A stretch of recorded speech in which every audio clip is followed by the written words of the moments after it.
Hello, this is Solomon Davis. Sorry I didn't share the screen right away. That's what's the little delay before we got started here. And I'm not the type to go out there and edit this off, because this is all for educational purposes only. This is not, any kind of trade recommendations. I got a handful of followers that like watching my things every week. I hope they're seeing what I'm seeing. Um, and using some of the information, or have adapted this style of market review to help them with their trading. Again, if you need any more help, just reach out to us here at Right Side Trading, or reach out to me here, and we'll see if we can help you. But right now, I'm getting ready to do a market review on the Russell 2000. Uh, Today is actually April 1st, 2023. So let's take a look at the Russell right quick and see what happened here. Like I say, no trade recommendation. If you're interested in trading, please check with your financial advisor. Please check with your significant other and make sure trading is something that is suitable for you. I'm looking at this on a daily chart, weekly chart, monthly chart, and a quarterly chart, and let you see what I see. Because again, based on your trading style, your trading strategies, you should probably be looking at multiple time frames. You should be basing your entries and exit based on multiple time frames, or based on a single time frames, basing on other time frames to manage your trades. That's one of the things that we try to help you see here at Right Side Trade. That's one of the things I try to help people see here when I'm actually helping them too. But let's go ahead and take a look at the Russell. The Russell, with the whole financial thing going on a couple of weeks ago. And even though that was happening, the Russell was at a place. I'm going to zoom down in here. Look, I just wanted, if you can see this, I'm going to zoom in a little closer. But like I said a couple of weeks ago, the Russell was at a point where it should bounce. The Russell very seldom goes below on a weekly, below a support 3 level, and that's where it was at. So again, I wasn't expecting the Russell to go too much lower uh, after touching that level, getting down at that level, and it did make a nice reversal. So that's the key point there. And now the Russell is actually forming a candle pattern here on the weekly chart. So now all you're doing is waiting at the end of a quarter. We're going to be starting a new quarter come next week, and you're just going to be looking for confirmation to see what actually happens here on the Russell. But that's what I see here on the weekly. But let's go ahead and zoom on in and look at the rest of the pictures and see what we see. Like I said, this is the end of the first quarter. We ended up ending up with a doji. A doji is a kind of indecision in the market. It's kind of like I'm kind of okay with what I'm seeing here on this quarterly chart, because we open again. This opens down here, closes here, based where the body is at. It went as high as above pivot and came back down below pivot. That's kind of what I expect. And I had my upper limits actually marked on here and all. If you've been watching my videos, you notice it's been here for quite a while. It's not something that just popped up here this week. It's not like I'm doing any. I'm kind of looking at what's happening and speculating what can happen. Nobody knows what's going to happen in the future, but this is the way I like viewing the market and all. So right now, we're going to be starting a new quarter. Next quarter, we're going to be starting out again below pivot. So I know this market is probably going to have a hard time getting back above pivot, and plus I have a level right here, and plus I have this level up here about midway between these lines that I have here, where I'm thinking the Russell may stay in this range, maybe the rest of the year, the way the Russell is. So that's what I'm seeing here on the quarterly chart. I do see it turning around and trying to turn around on my stochastic, and also the candle is also trying to turn around with forming a doji. But when you form a doji, you just got to you really got to be patient and based on your long-term stuff to see what direction it's actually going to go. So let's go ahead and drop down to a monthly chart. Monthly chart. I only have the 10 moving average on here. I'll let you see that right quick. I guess that's how I'll do it.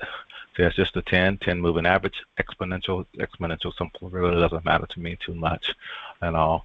A lot of times I put the simple, sometimes I put the exponential, but it doesn't matter. 10 is going to be close enough, and all for me and the way I trade.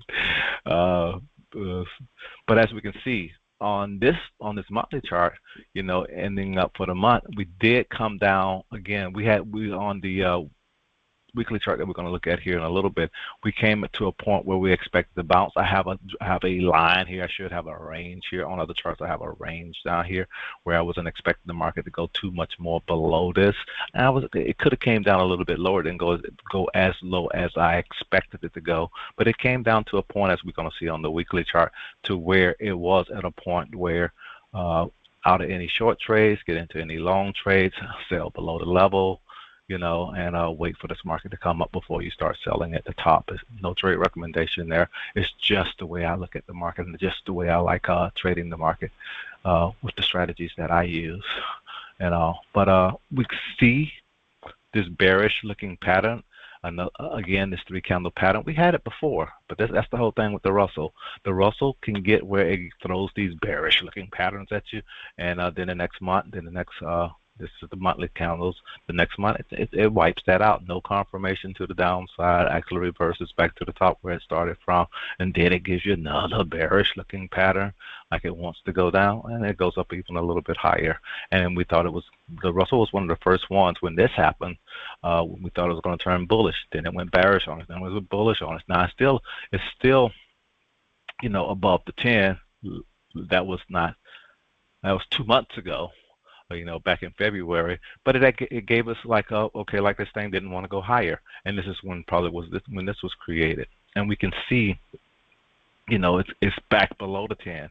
Again, this is all maybe mostly because the Russell is one of the ones that has some more financial products in it than some of the other indexes and all, and it's kind of evenly weighted. In the Russell also, when you look at how these things are weighted in this particular index, so. We are still red, but we did have a nice bounce here, coming back off the bottom and all. So let's go ahead and take a quick look at the weekly chart. The weekly chart is here where we can see these are monthly pivots, and on a monthly pivot, this thing came right down to our support 3 level and all. Now it's getting support from our stochastic also. We was looking at it that it could come down here, and I was saying, if you go my videos, they're out there. I kind of unlist them, I move them to a folder, I move them somewhere. But if you have a link, the old link, you can still view them. You still probably can view them, but you just need a link in order to view them. I don't know if they show up in my list or not, but I throw them in a list. But right now we're getting this bullish looking pattern on this weekly chart and all, but we're below. This is the 50 and the 10, the 50 and the 200. Let me this is the 50 and the 200. So this should be the 50 that's a little bit closer to it, and this is the 50 that is coming up to, and this really doesn't really look good, because again, you want the 50 above the 200 and all, and this thing keep going higher. With the 50 coming below the 200, that's not good and all. So we need to see if the Russell can actually break above this 50 and 200 line again. Well, it broke above it before, and the financial news like a few weeks ago caused it to drop back down below it and go lower. But it came all the way down here to a level where we was expecting a bounce. And we did get our bounce. We got our doji. We got our confirmation of this. We got this pattern now. And now we need to get confirmation of this pattern on a weekly to see if this market can actually turn around and go higher and start making some higher highs. Needs to break this level right here is what it really needs to break. I'm going to go ahead and activate this drawing, and I'm going to move it out like that so I can see, in the next few weeks, this is where I want to be able to break and all to go higher. This is the level where I need to do certain things. But that's what I see here on the weekly pattern. I'm getting a lot of support to be bullish in this market at this time, not crazy bullish, but because the Russell is in a range. The Russell is at a point where I'm looking for confirmation of a bullish pattern, and I can play that. And I play that cautiously, and see what can happen. Right now, that's what I see. That's what we have right here.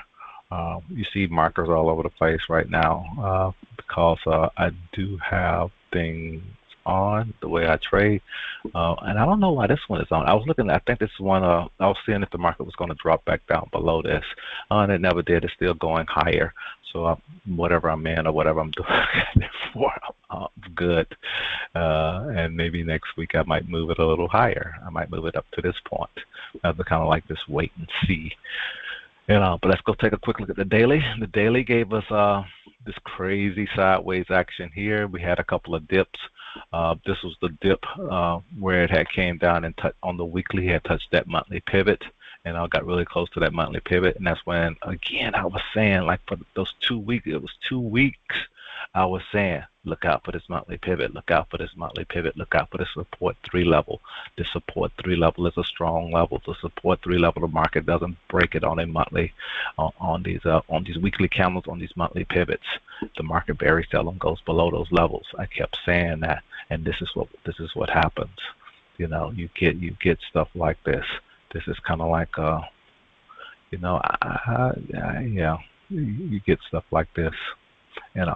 It's the market doesn't go straight up. You had some green days, some red days, green day, red days, green days, but this is what you usually see around that level. It did a little bit, like I say, it got above this level, and now you can see a little bit better why my market's where it's at.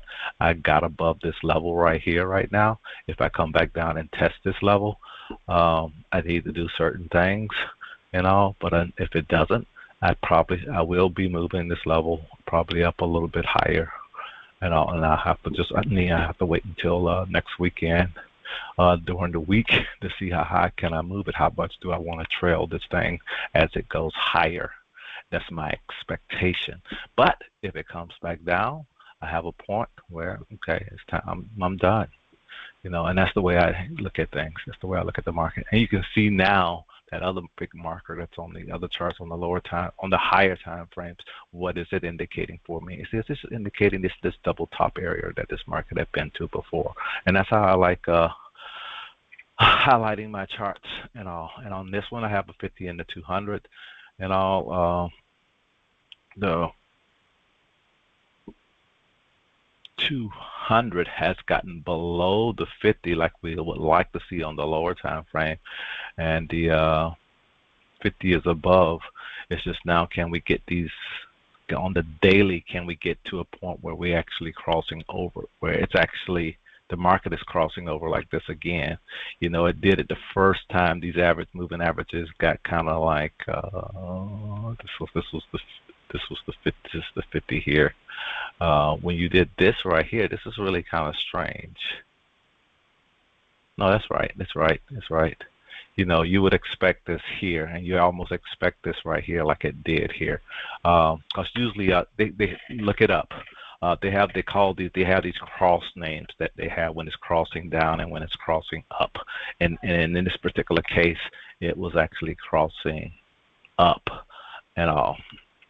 And the thing right now, we would like to see it stay up. We would have liked to see a kiss and a bounce here, but this is when that whole financial thing went off, and this is what really got me caught up in a trade, that I'm still in, and it's coming around, and I have to wait and see what actually happened. That's why I gave myself enough time on that particular trade. No need to talking about my trade, so let me get off that. But I had an expectation that this market topped, and then the crazy news came out and ended up forcing this thing down in a direction where I didn't want to go. So you end up, based on what you see, you do something different. You have to you do something different. You just got to learn to, okay, this didn't do what I expected to do. I did manage some of my positions and all, but one of them I didn't get to really move it like I wanted to. So I had time on it, so I ended up hanging in there with it, because I still think we are going to be in a bullish market. It's just the Russell ended up with this whole banking crazy stuff, ended up not doing what I was really expecting it to do. And that's all I really want to share here right now. Got a little worried because, again, I'm kind of still bothered with this one trade that I didn't get to manage the way I want to. And I'm still holding on to it because, again, it's a small position, very small loss at this time. and also and it can become profitable. It's just, and it does have time to do that. So I just kind of like wait and see, and trading around it. It's not really hurting me at all. It's just kind of like seeing how things work out at this time. That's all I really want to share. This is Solomon, Right Side Trader. Hope you guys are having a great weekend, and I'll talk to you next week. Talk to you later. Bye.